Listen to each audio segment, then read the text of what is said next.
जब से गौतम गंभीर आया सिंपल लॉजिक ये 6, 7, 8 3 नंबर ध्यान रखना, नंबर 6, नंबर 7, नंबर 8, ये वही लोग खेलेंगे जो ऑलराउंडर हैं। आपके 3 बॉलर हो गए और 5 बैटर, 8 लोग फिक्स हैं कि 5 बैटर होंगे आपकी टीम में और 3 बॉलर हो गए। लेकिन जो 6, 7 और 8 नंबर हैं यहां पर खेलेंगे ऑलराउंडर्स। 6, 7, 8 यहां खेलेंगे ऑलराउंडर। कुलदीप प्रॉपर बॉलर है तो बॉलर की 3 ही जगह खाली है, 9, 10, 11। तो जिस दिन आप सिर्फ 2 पेसर लेकर खेल सको तो उस दिन कुलदीप खेल सकते हैं नंबर 10 के ऊपर। लेकिन अगर बॉटम 3 जो आपका 3 बॉलर्स हैं वहां अगर पेसर खेलने वाले, फिर कुलदीप इस टीम में नहीं खेल सकते। सिंपल लॉजिक है कि नंबर 10, 9, 10, 11 यहीं पे कुलदीप की एंट्री हो सकती है, कुलदीप की एंट्री से नीचे नहीं हो सकती। ऑस्ट्रेलिया में ऑब्वियसली पीछे फास्ट बॉलिंग की है तो आपको 3 पेसर तो खिलाने पड़ेंगे।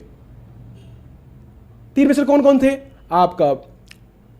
क्या था? अर्शदीप खेल रहा है, कौन खेल रहा था दूसरा, कौन है यार वो, सिराज खेल रहा है, तीसरा पर राणा खेल रहा है। तो पेसर 3 ये हो गए, तो बचा कहां जगह कुलदीप के लिए? हो सकता है इस वाले सिडनी ग्राउंड के अंदर, क्योंकि यहां पे स्पिनर फ्रेंडली पिचेस बनती हैं, अब तक होती हैं, तो हो सकता है आप 2 ही पेसर खिला लो, राणा को बाहर कर दो या फिर आप किसी को सिराज को बाहर कर दो या फिर आपका अर्शदीप को बाहर कर दो, उसकी जगह कुलदीप आ सकते। लेकिन कुलदीप आएंगे नंबर 8 पे नहीं आएंगे, फिर से कह रहा हूं 9 या 10 या 11 उनमें से किसी एक जगह पे आने वाले हैं। ये बेसिक फिलॉसफी होती है जिसमें टीम कॉम्बिनेशन बनता है। इसीलिए जो लोग कह रहे अरे कुलदीप क्यों नहीं खेला, लॉजिक ये कुलदीप 9, 10, 11 पे खेलेगा, वहां पे जगह ही खाली नहीं थी, आपको 3 पेसर खिलाने थे इस टीम के अंदर, तो कैसे खिला लोगे? सिडनी में आप 2 पेसर लेके उतर सकते हो, तब खिला लो, कोई दिक्कत ही नहीं उसके अंदर। 6, 7, 8 यहां पर इस आपके ऑलराउंडर्स ही खेलेंगे, चाहे टेस्ट हो, T20 हो, ODI हो। टेस्ट में भी आपको याद होगा कौन खेल रहे थे लगातार? वासी, जडेजा और NKR थे, या सरदुल खेल रहे थे।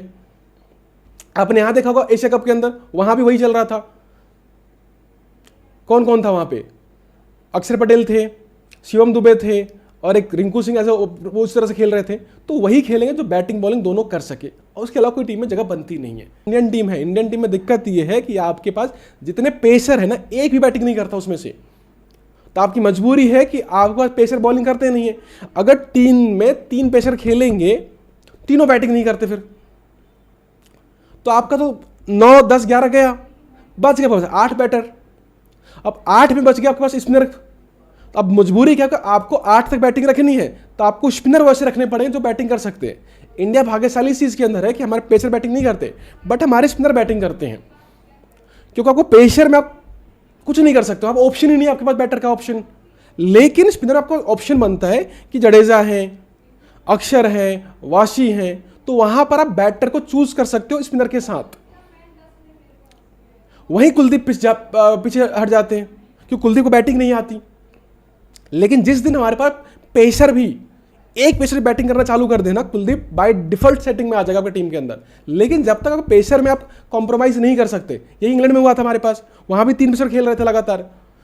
3 खेलने का मतलब ये तीनों बैटिंग आती नहीं है, तो आपकी मजबूरी है कि आपको जो स्पिनर्स खेलेंगे वहां पर आपको दिखता है कि वहां पे बैटर में खिला सकता हूं, तो मजबूरी है टीम को, कॉम्बिनेशन कुछ और बन ही नहीं सकता। आप कह रहे हो कि भाई 7 खिलाओ, कैसे खिला ले 7? आपकी बैटिंग कोलैप्स कर रही है, पिछले फिर बैटिंग ने हरवाया हमें मैच। बैटिंग खराब कर रहे हो, कह रहे बॉलिंग चेंज कर दो, बैटर और कम कर दो,